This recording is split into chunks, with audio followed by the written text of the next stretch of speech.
Assalamualaikum warahmatullahi wabarakatuh. Bertemu lagi di Matematika kelas 5, materi perpangkatan 2. Berikut materi pada pangkat. Bilangan berpangkat secara umum dapat ditulis dengan berikut. A pangkat N yang memiliki arti bahwa perkalian antar bilangan A sebanyak N kali. Pangkat 2. Bilangan pangkat 2 disebut juga dengan bilangan kuadrat. Secara umum ditulis A pangkat 2, di mana A kali A dibaca A pangkat 2 atau A kuadrat. Bilangan pangkat 2 dapat dihitung dengan melakukan perkalian berulang dari bilangan tersebut. Contoh, 4 pangkat 2 sama dengan 4 kali 4. Berikut tabel bilangan pangkat 2 dan hasil akar pangkat 2 dari 1 sampai 10.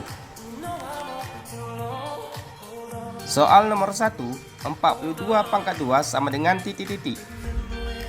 Itu memiliki arti bilangan pangkat 2 dapat dihitung dengan melakukan perkalian berulang dari bilangan tersebut, di mana 42 pangkat 2 sama dengan 42 dikali 42. Jawaban yang benar adalah B.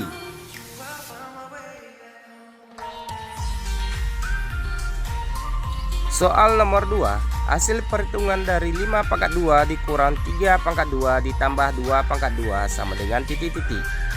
Pembahasannya, 5 pangkat 2 menghasilkan 25, 3 pangkat 2 menghasilkan 9, 2 pangkat 2 menghasilkan 4, 25 dikurang 9 menghasilkan 16 ditambah 4 sama dengan 20. Jadi jawabannya A, 20. Sampai jumpa lagi. Salam matematika. Assalamualaikum warahmatullahi wabarakatuh.